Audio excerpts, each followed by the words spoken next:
So the stats just came out for the month of April from the Toronto Real Estate Board, and things are not looking all that great for home prices. So what I'm going to do is in this video, I'm going to cover Ajax, Whitby, Oshawa, and Pickering, and then you guys can make up your own mind, whether the market's crashing or adjusting or cooling down, whatever term you guys like to use. And if you guys enjoy this kind of stuff with, no sales talk, no sales pitch, just straight stats, market updates, I'd really appreciate if you guys like and subscribe. All right, so let's get started on the April market report. And the areas I'm going to focus, like I mentioned, are Ajax, Oshawa, Whitby, and Pickering. Okay, so the few things we're going to look at are number of sales, average prices, cancellations of listings, and I'll tell you the importance of that later on, and new listings. So out of the four markets that we're going to be covering today, Oshawa makes up the majority of the number of sales. So for the month of April, so this is just April, 37% homes out of those sold in Oshawa, and Whitby is pretty strong as well. Okay, so here is what everybody wants to see. Number of sales compared from March to April of this year. Okay, every single city is down, as high as minus 28% and as low as minus 14. Whitby is down 14% in terms of number of homes sold, and Ajax is hit the hardest at minus 28%. Okay, so that's number of sales. That's every kind of sale: detached, condo, townhouses, everything. Now, here is the big numbers that you guys might be interested in. So these are detached average prices.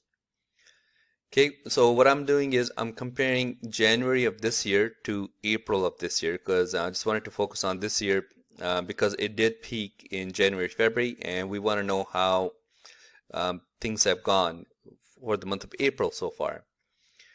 As you can see here, every single one of them is down. Like Ajax is down almost $200,000. This is detached average prices. Now, if you guys want to see, so minus 194 for Ajax, Pickering $105,000 down, only in like 3 months. Now, if you guys want to see month to month change, so I put that in the chart form. So monthly changes, same thing, they're all down. Like it did peak, like I think February was a very strong month. Like Pickering peaked in February. I'd say Whitby also peaked in February.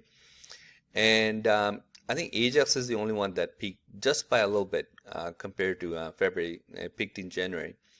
But every single one of them is down. So, okay, so that was for detached houses. Now let's go to condo average prices. Same markets. Now, condos are up since January. So if you are a seller, like if you're thinking of selling your condo, I know it can be a little bit discouraging thinking that, oh, did I just miss the market? And, like because it peaked and now the prices are coming down pretty fast. Yeah, in some ways you are right. I don't know if you'll be able to get the prices that you would have gotten maybe a couple of months ago. And at least not the craziness, like every house was getting like 20, 30 offers. So you might not get that now, but if you look long term, if you look at like from January, since January, the prices are still pretty far up. Sorry about that. So in Ajax, average condo was selling around $635,000. And in April, even with the prices coming down, they were still selling at 684. So that's still up. Look at Oshawa. Look at the jump Oshawa made. Since January, they've gone up to 488,000, and that is up $129,000. That is crazy for a condo to do that. That's just insane. So since January, the prices are up in all four of them. Now, if you look from March, the prices are down. So this is just, we're sticking to condos right now. So since January, I showed you guys like the prices are up. But if you compare them to March, the prices are down. So this is Whitby in dark blue. And you can see the price is down. Pickering in gray, the price is down. Oshawa, not bad, is kind of pretty comparable to March's prices. So Oshawa is doing okay. And Ajax is actually up by a little bit. So Condos are still doing, compared to like detached houses, condos are still doing okay. They might be down since March, but overall, if you look at since January, they're still up quite a bit.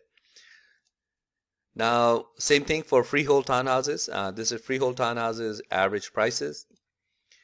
Uh, Also got hit pretty hard. So these are the average prices. You can see like over a million for most of the cities. Like Oshawa's almost $900,000. Those are pretty crazy prices if you're looking at just like a freehold townhouse. So January they were over a million, most of them, and it dropped to 991 for Ajax, and that's down 128,000. Whitby is down to 139,000 for in only 3 months. Pickering, same thing, 137th. I guess you guys don't really need me to read this stuff. You can see it or you can screenshot it. But yeah, so freehold townhouses got hit pretty hard. Condos, not too bad. And if you guys want to see month by month what has happened, sorry, I got to keep moving this thing around so you guys can see better.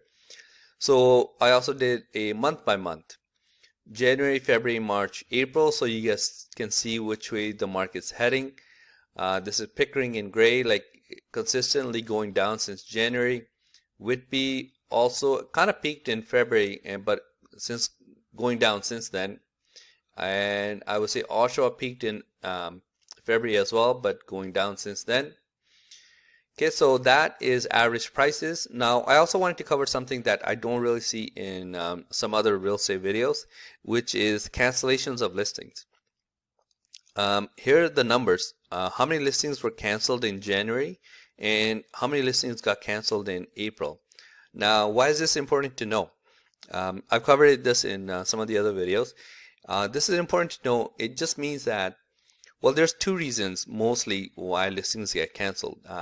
A smaller reason, a small percentage chance, is the sellers just change their mind. You know, like the family situation changed or something happened and they don't want to sell anymore. And that's fine. So, you know, they call their agent, they cancel the listing, and that's the end of the story. That does happen, but it's a smaller chance that that did happen. Now, a bigger chance of that happening is that the listing wasn't selling, it may be sitting on the market for a while, so maybe sometime the agent will suggest or the seller will suggest, you know what, let's just cancel the listing, relist it at a lower price, and then maybe that'll kind of generate some excitement because it's 0 days on the market. So it's like a fresh start. So more than likely, that's why listings get canceled. So that's the reason I'm showing this stat, because look at here, everything was selling in January, so there was really no reason to cancel the listing. So in all of Ajax, only 8 listings were canceled, and Pickering 7, 21, 12 in Whitby. But look at the comparison now. Now this is a huge number. Now I do realize like more, you know, the more the listings that come up, the more chance there is of listings getting canceled. But even if you factor out the ratios, this is still a very high number, even if you factor in like new listings coming up. So that's a huge jump, like Oshawa from 21 listings to 228. So chances are this many people were not getting the price that they were looking for, so they had to cancel and then, you know, decided to relist. Like I said, there could be other reasons, but more than likely that's the reason. So that kind of, you know, that's the reason I'm showing this stat, because it kind of shows you like, okay, you know what? Everything was selling, so no need to cancel listings. More listings getting canceled means that they're not getting the price. Okay, so now new listings. Number of listings that came up in January is over here. This is pretty low for month. I mean, winter is always considered the slowest season of the year anyways, historically. Now in April, you see more listings come up in every single one of them. So the reason I show this is, let's say you're competing with 5 other offers for a house. Maybe don't panic and maybe don't overpay for that listing, because chances are something else will come up, something similar will come up in a couple of weeks or so. So that should kind of give you some encouragement that, okay, you know what, there's more supply coming. I guess that's the whole point of this. Okay, so yeah, I think that's about it. That's all the numbers I want to share with you guys, because as we all know, like the rates have gone up. Like initially it was 0.25, then it was 0.5%, and we can see the effect it's having on the real estate market so far. Now I know there's always a bunch of factors at play whenever the market's affected, but the big one in this case happens to be the interest rate hike.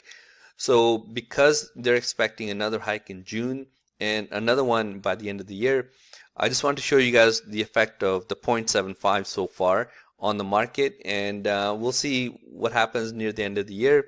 So what I will be doing is I'll keep posting this kind of stuff regularly. So if you guys enjoy this kind of stuff, like no sales talk, no sales pitch, but if you guys enjoy market updates, you guys want to know, what's going on, what kind of effect the rates are having, please tune in, like and subscribe. That really help me out. And I'll see you next time. Thanks. Bye.